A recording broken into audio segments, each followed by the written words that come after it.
All right, Dan Dowling, it's the final. The Giro d'Italia ended today. Yep. And, I don't know if people asked you, but they're like, are we going to record the last episode of 10 Minutes of Giro in Italy? And we came with the idea, no, we're going to go to Sbarro Pizza. Right, which is, I mean, a lot of people don't know this. Sbarro is an Italian governmental entity. This is technically, we are on Italian soil right now, so. Oh, like international waters? Right, exactly, it's like an embassy, right. Well, I went with Julian the pepperoni. Assange is back there right now. Is he? Yeah, he is. Wow. Yeah, we're at the mall. I got the pepperoni. I got the pepperoni. That's nice. Talking the very last stage of the Giro. Really fun Giro overall, I thought. It really was, yeah. It's the most Giro I've ever watched, too, by the way. Oh, yeah. No, me too. Start to finish. And, I don't know if we're going to say it until 2 months from now, but is Pogacar our Merckx? Is it going to be our generation Merckx? Or maybe our generation's Jordan? Well, I think it'll be, because they were talking about, if he wins Paris-Roubaix or something like that. Right. I think so. Because Merckx was doing it, Merckx was winning the one days, the Grand Tours, the sprints, the mountains. And honestly, he probably, I think he could, if he set his mind to it, he probably could win a Paris-Roubaix. Yeah, because we had the Merckx era. Then after that, we had the Le Mans Armstrong era, but it was specific then. There would be Grand Tour riders, classics riders. Yeah, very special. Even in between there, there'd be sprinters and climbers. Mm-hmm. And then after that, then we had this. And it kind of started with Van Aert. Remember, he would win a TT. He would win a sprint stage. Then he would be helping out in the mountains. And then Pogacar just threw all that out the window. He's like, I'll do Flanders next year. Yeah. Why? Oh, and I will win it by a significant margin. Yeah, if he continues to be able to just ride away from everybody and put down the power, he can time trial. So I think so. And if he's going to do the double, this Giro could not have gone more according to plan. Was there any missteps from him, other than him taking the little tumble off his bike? Yeah, other than that, there were short skates. I was a little disappointed when he did punch that police horse. I thought he got a little wound up one day. That was maybe a misstep, but they were friends. Afterwards, they made up for it. They're fine. Wow, I didn't they were even good. See that. Yeah, a lot of people missed that. See, you go deep. I do. Yeah, I watched coverage. watched the breakaway. behind the breakaway of the breakaway. Yeah.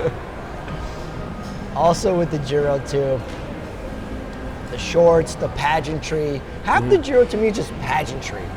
Today's Giro with the Coliseum was awesome. Yeah, that was pretty amazing. I don't know the last time I watched a Giro final stage like that, other than probably catching the final sprint.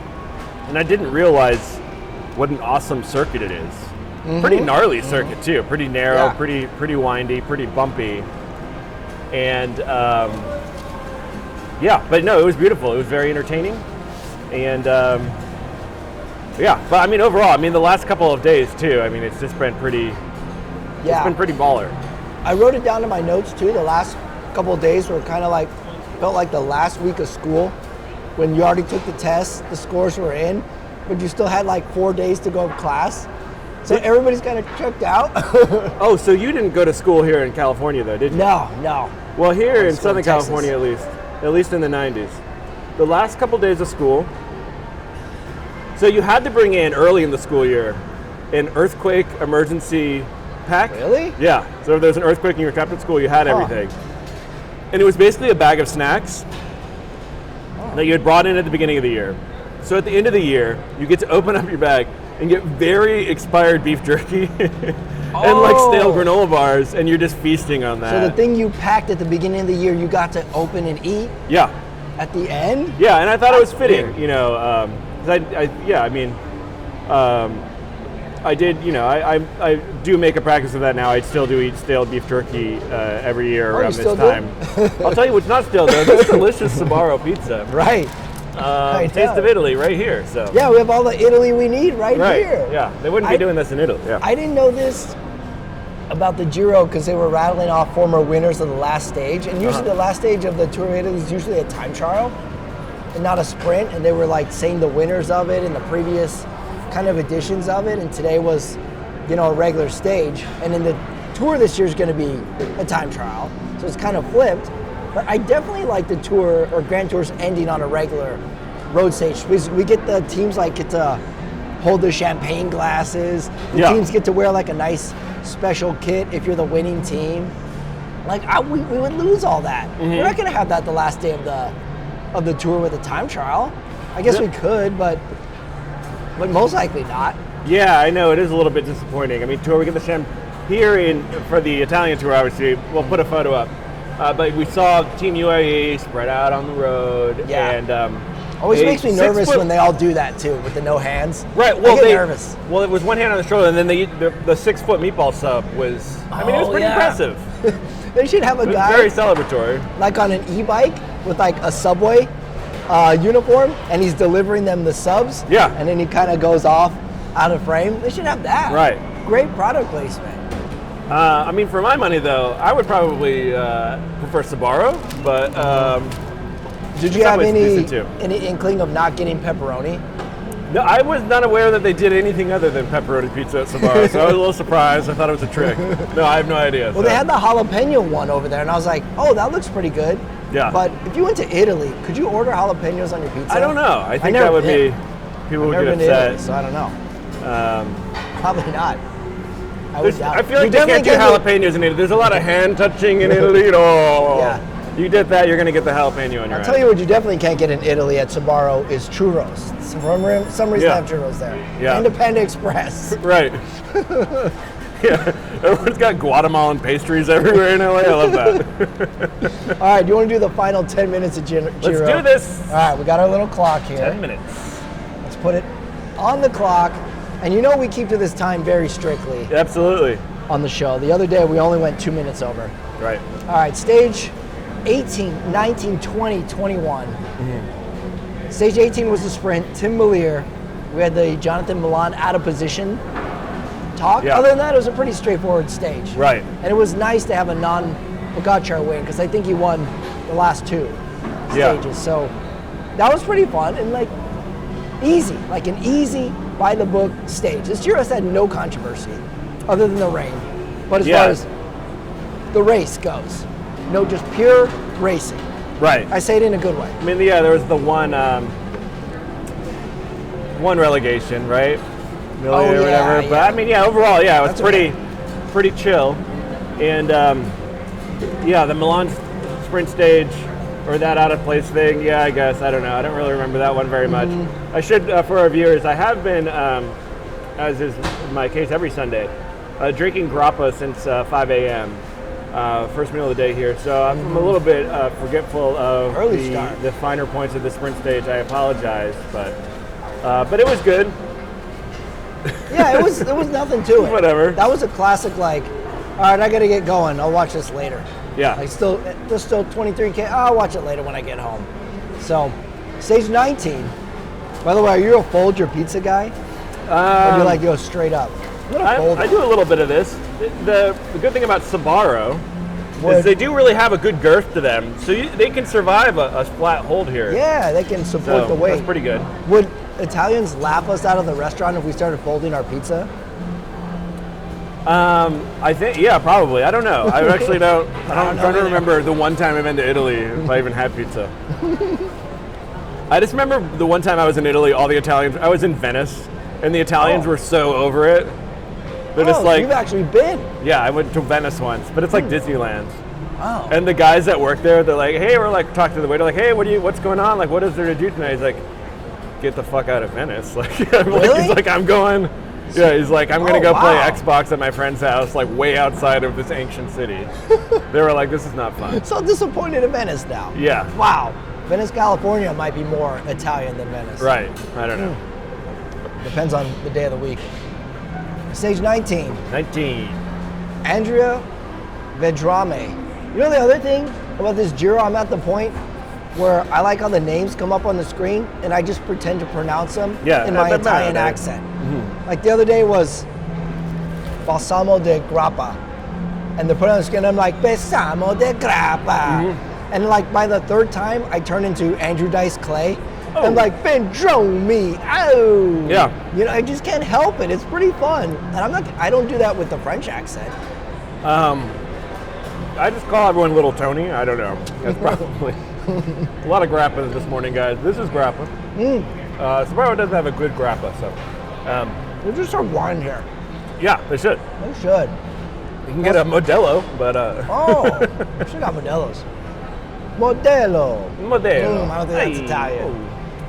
Okay. All right, win from the breakaway. Yeah. Pogacar, main group, checked out. And this is he did his little sneaky on the descent, right? Yeah, I think so. We love that. This was Alaphilippe overload day a little bit for you, right? Yeah, I texted you. I was like, I'm Alaphilippe fatigue. Yeah, he gets a little I'm done much. with this guy. Yeah, it's like watching all of Jim Carrey's movies like in a day. You're like, okay, right. Like I still love him, but I can't do this much. Yeah, I'm not hating on him. I'm just I have fatigue. Yeah, I have fatigue.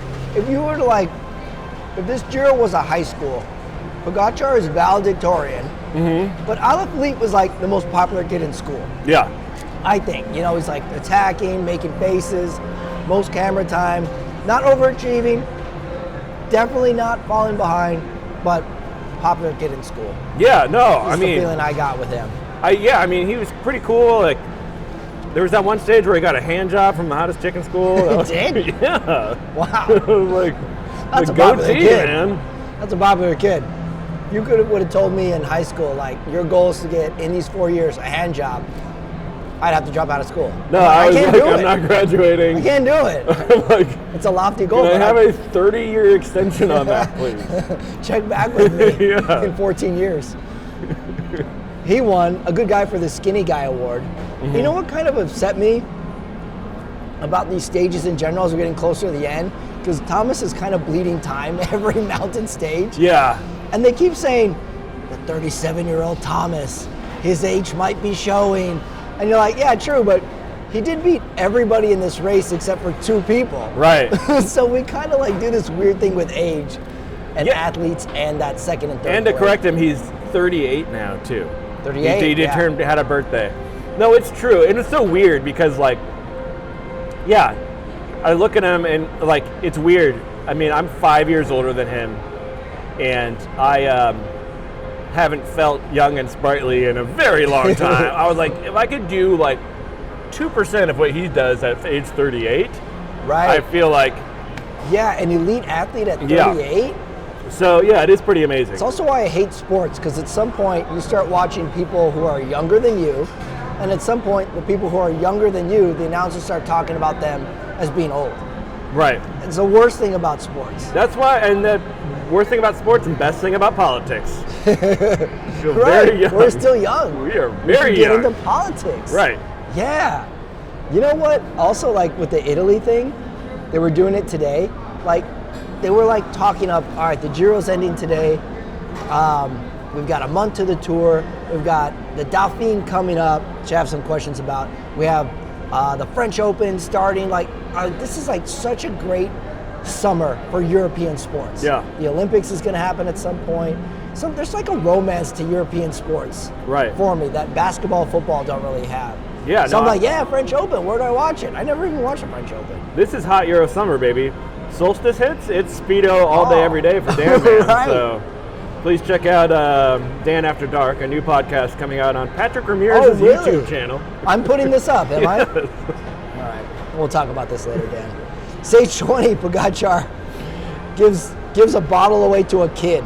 Yeah. I wrote down. Yeah. Did he win that stage? I don't even know. He obliterated that stage. Oh, yeah. He freaking soft pedaled. Oh, yeah, that was a Manto de Grappa stage. 450 watts for 15 minutes, 2 minutes over everybody. Yeah, we're doing 900 watts for a bit on that climb. Unbelievable. And a lot of people have been like, oh, what is with these crazy performances that they're laying down now. But what a lot of people don't appreciate is really the advances in a lot of the sports science, the nutrition especially. I mean, this was the first edition of the Giro where riders were allowed to feed during the race on something other than dry salami. See, I never know where you're going. I think you're serious halfway through that. And then you do the punchline, I'm like, oh, Dan's joking. I'm like, really? Write that down. Was that right? Dry salami. Yeah. You know, we've gotten so technical with sports, and we're like, oh, this bike's legal, this bike's not illegal, this helmet's 2-aero, blah, blah, blah. Maybe we need to regulate food next.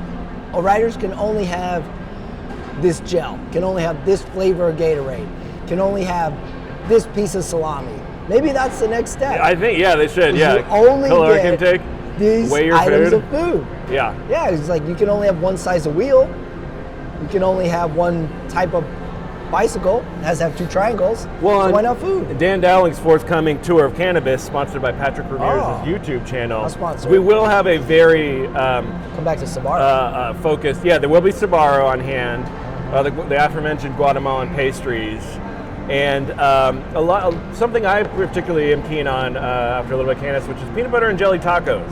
What? Those are all going to be mandated food. Dan, now you cross the line. For my riders. Stage 21, the procession stage around the Coliseum. Oh, Roma.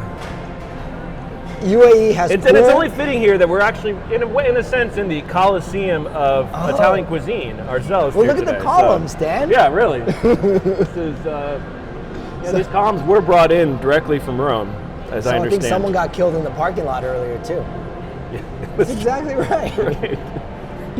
I wrote down a familial dispute. Yeah. With Monty. Yeah. Could have been. Star-crossed lovers. Yeah. Definitely. I wrote down that Thomas at one point told UAE to slow down. Oh, did he? Do you see that in the video? UAE was lining it out with like 80 Ks to go, and Thomas rides up and he's like, "Hey, take it easy. I didn't see that. This is supposed to be for fun. Like, we got to drink champagne and take pictures." And then they slowed down. And then Pogacar, just out of habit, gave him a bottle and patted him on the head. Oh yeah, that would have been good. He's like, "Hey, There you go, sport. Yeah. I'm the sheriff of this town now. Be telling us what to do. Like, we want to get this race over." I wrote that down, and then the drama of the day. Wait, did you write that down? What, the drama of the day? The last part? Oh, I just wanted to check that. What, the Thomas telling him to slow down? Yeah. Yeah. All right, write that down. We got that documented. What are you, a fact checker? I want to make sure we have this on the record. I wrote these notes down for a reason. All right, no Parmesan for you. I'm looking at your list, and it just says fart a number of times and a question mark after. I don't know. I think this is your set list for flappers later today. I'm recording another pod later. Yeah, he's got another special at H&M. Milan got a flap. Yeah, that was actually. I was like, whoa! This has really been top of mind for me, that Milan thing. And I actually thought for a second that he might get a little bit of hot water for riding the jumbo car. Yeah, the jumbo Visma Elite. Like, where's your own car? Well, I think they had to grab his bike and get back on, and then they were stuck in the caravan. And I mean, it seemed like Jumbo Visma was doing him a little bit of a favor, and I don't know. What are the rules? I was like, dude, if he gets all the way up there and wins, like, I wouldn't be surprised if there's a protest. That's a good point, because I'm like, well, what are the rules here? Because Jumbo is pacing you. He's not in the caravan yet. Seemingly, when his car comes up, Jumbo's going to leave him, and his car's going to help him. But, like, we didn't get any video of it. Right. Like, that was the most interesting part. No, I think he's stuck. I saw him on that car, and then he was kind of behind one of the commissaires, maybe the Shimano car for a little bit. So I think he might have been working. But he was in the caravan by then. Yeah. You know, it was the getting to the caravan where, like, I think he rode the car all the way. And then his team didn't wait for him until that commissary car. Yeah, Emmanuel or whatever dropped back. One guy. He actually, I mean, I will give credit to that. I like that rider a lot, Emmanuel. He's like the super Eritrean domestique. He's kind of a vet now, but like kind of one of the unsung heroes. Yeah, I mean, like, well, great first of all, he's teamwork. freaking Eritrean, but he's not the Eritrean champion, so he's not gourmet or whatever. Yeah. So I don't think he has the fan base that the other. Great teamwork today. But yeah, it was cool. I wrote it down in my notes. He got a flat at 4K to go, and then when he comes back on the screen. Wait, was it 4 or 9? I thought it was 9. 4. Really? 4K to go. He's at the front, not back in the group. His team has him at the front at 1.6K to go. I can't imagine how that No, was to it get was through the sketch it too. was Yeah, because it's the windy, sketchy. narrow thing. It was funny because he was already doing his head bob, like getting through the caravan still. Like I'm like, dude, this guy must be so anaerobic at the end. Right, and then he still sprinted. He didn't quite have the pop, you could tell. Right, yeah, like when they showed the overhead, it was clear Melier beat him. But looking at the straight-on shot, I thought he had a shot. But to get second, really impressive. I mean, he was the man. They said he's not doing most likely not doing the tour. No, that's a I just bummer. wanted to see him in it, but Yeah. they said he's most likely not going to do it. But Yeah. that was a great way to end it. I did want to see some Little more of the John. headbang. He is the Peloton's most metal rider as Oh, far as yeah. I'm concerned, just New because of his Jersey? headbanging. Peloton's most metal. Yeah, because he does the headbang when he sprints. Yeah. Or maybe that's like a Night of the Roxbury type thing. I don't know. He's great. We love him. Great end to the Giro, Jonathan, I you should thought. come on the podcast. Patrick Ramirez YouTube. We'll take you to Sbarro. Yep, we got it. All the Parmesan you want. All right, so that was 10 minutes of Giro. We hit it right on the head, of course, like we always do. We always do. Always, but Oh, we didn't even talk about Thomas What? on his Bombas. what's that? I don't know what that is. He fell the other day. Oh, yeah. Oh, did Poor I little write that Thomas. down? Yep, I did write that down. The silly Thomas crash. Geraint Thomas is just too old to stay upright on his bike. Leave the poor bastard alone. Leave him alone, man.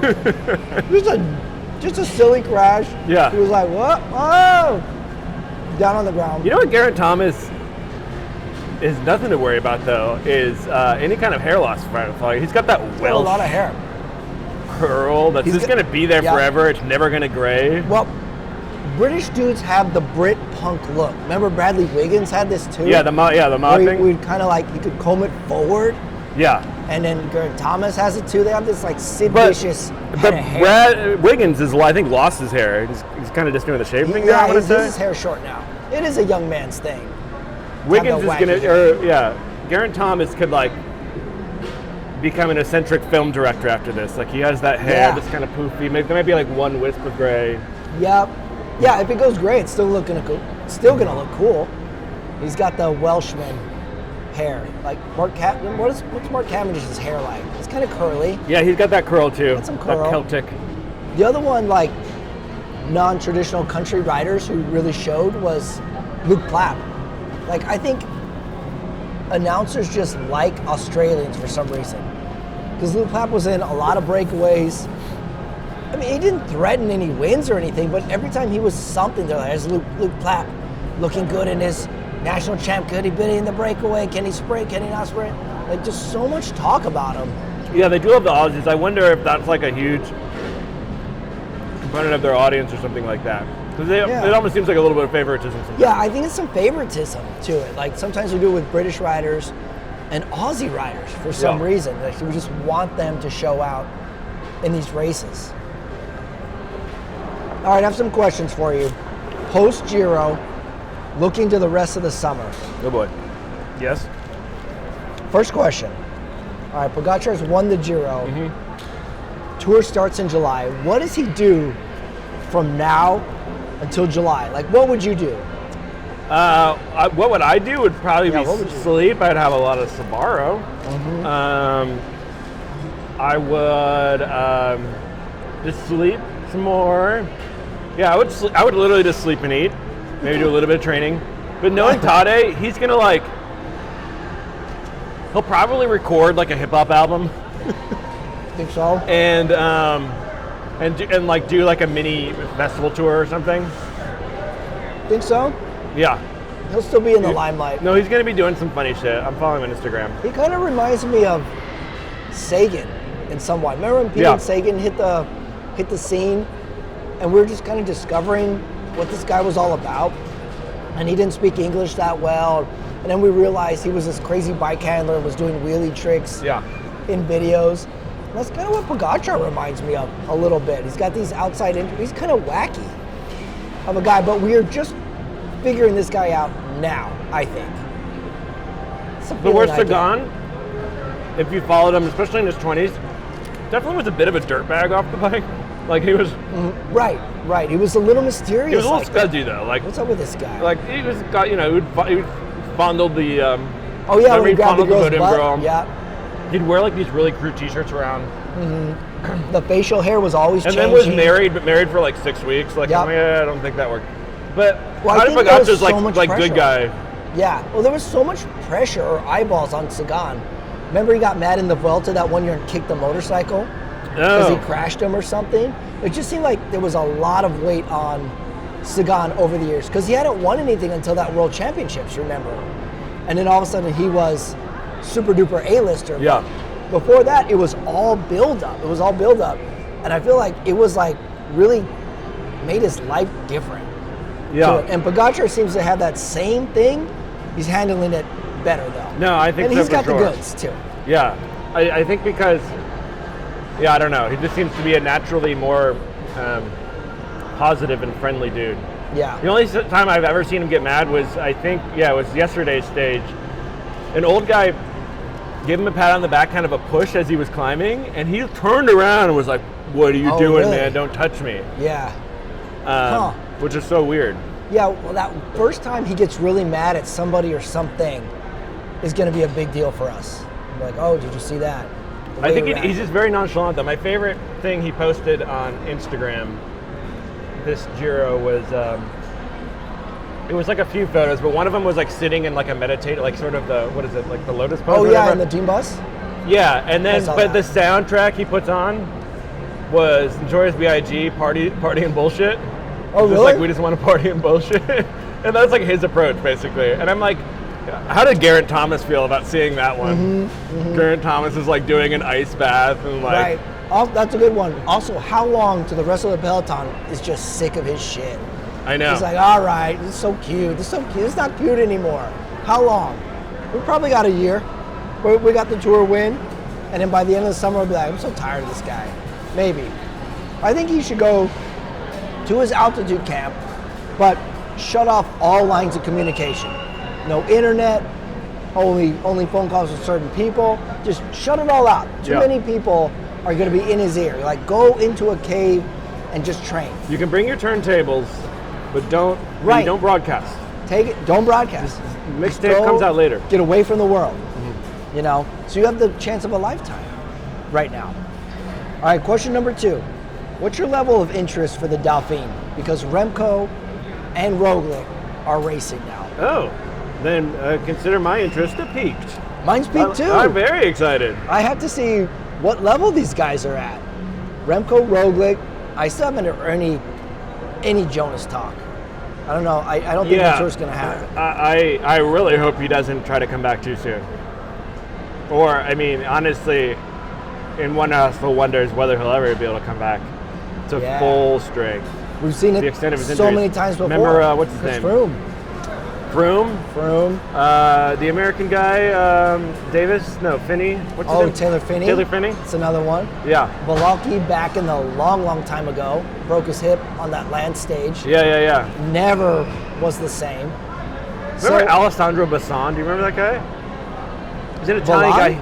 I think his name was Balan. Was Alessandro World Balan? champ and Yeah. yeah. And then had a bad crash, had to have his spleen removed, and then still came back after that. Oh, jeez. But I was like, dude, if you don't lose an organ, I don't know. I mean, Oh maybe my he had to God. pay some bills, but I'm like, dude, now I'm curious for Jonas. You got me thinking. yeah. Would it take anything from Remco or Roglic in the Dauphiné for you to say like, all right, now we got competition? Sure, they'd have to win by like 10 minutes or something. Right, they'd have to, a dispositive win. Me too. I'm just gonna take it in and just see what we got. Last question. Give this Giro a grade. A grade? I will give this one. You know what? I'm gonna go for it. I'm gonna give it. Well, no. Here's what I'm gonna do. How many pepperonis will you give this Giro, Dan? 4 out of 5. 4 out of 5. Yeah. Oh, okay. Which is about what I have remaining on my Sbarro pizza. The only Very reason nice. I couldn't give it a full 5 is we didn't get those, 3 seconds separating the GC guys, battles type of No. stuff. Right. Which is fun. We had a lot of fun. There was a lot of really cool stage wins. It was beautiful. I actually no joke, it made me want to go to Italy. Right. That's a mark of a good Grand Tour. So, It makes you want to yeah. go to the place. Yeah, it looks super fun. And but to really be a five Roni, you need that extra GC Yeah. battle. I'm going to give it a B+. Okay. So I'm going to give it 3.5 pepperonis. It had everything but a competition for GC. It had everything but competition. The sprint classification was not a competition. GC was not a competition. Alaphilippe was in every breakaway. It wasn't a lot of competition, but it was still fun every day. And short of like, the first 2 stages, Pogacar had the jersey the whole time. But that being said, it was still cool to watch. Like, we could be watching history right now. Pogacar wins, he could pull off the double, or he could have a chance to pull off the double. We haven't even said that he could have a chance to pull off the double in my lifetime once, and the time that it did happen, it was kind of by accident. So I still give it a B+, and you can talk me into an A-. Even like Pogacar giving bottles to little kids, the rainy stage, Alaphilippe making faces. Nervous Ghana, that's a good one too. Yeah, I really enjoyed it. I watched every minute of it. It was fun. So, Giro, great job by you, Giro. Good job, Giro. Thoroughly enjoyed it. That brings us to the last edition of the Giro, the Dan Dowling image of the day. Yes. Let's see what you found. All right, this is from today's stage. We'll put it up on screen here. Oh, yeah. Did you see this? I saw it, and I didn't really know what I was looking at. Yeah, well, I did. I thought it was a live animal. I'm familiar with this phenomenon. What happened is, so Ghana's got 2 chubby boy cats, and he keeps his kit in like the bottom drawer of his dresser, but he was a little late this morning, so he left the drawer open. Oh no, this was yesterday, excuse me. He was tired, so he left the drawer open, and his one of his Marcello, the longer haired cat, likes to sleep in that drawer when it's open. He slept in there. Summer's coming, he started shedding. Oh. Big a hairball. And they're like, oh shit, you got this hairball, and what do we do? Like, oh, we can kind of fashion it a little thing. Let's just go with it. And now it's a good luck charm. I actually have multiple of these on my person right now. Is that right? If you want to see where, you're gonna have to tune into Dan After Dark on Patrick Ramirez's YouTube. Wow. So that wasn't a live animal, right? It was not a live animal. Okay, I was 50% sure it was not, but no, it looks like a rat figurine. It looks like a rat. That was made, but clearly made out of like some kind of discarded animal hair. Yeah, it looked really weird on camera, and I didn't know what I was looking at. So someone gave him a little good luck charm in his pocket. Some people have been saying it was Ghana had a little message for the rats. You know? Oh, really? Hey, keep it quiet. Oh. You know what I mean? Hey, feel good about it. Oh, time trial, huh? So you're saying a little omerta needed to happen for the rats. Right. Oh. Because you can't see this, but the guy in the back of the motorbike here is our good friend, what's his name? Shit. Our good friend? Mark Wahlberg. Dude, Mark Wahlberg is in it, yeah. Mark Wahlberg's in this? Yeah, in his departed haircut. And he's like pointing at the road. Hey. All right, then he praised it up at the end. It was nice. You will never know the identity of our informants within our informants. Right.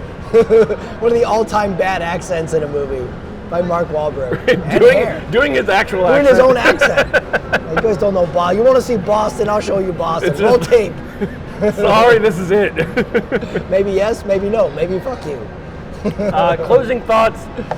Close us up. For you, Patrick, tying in the thematic arc of Point Break.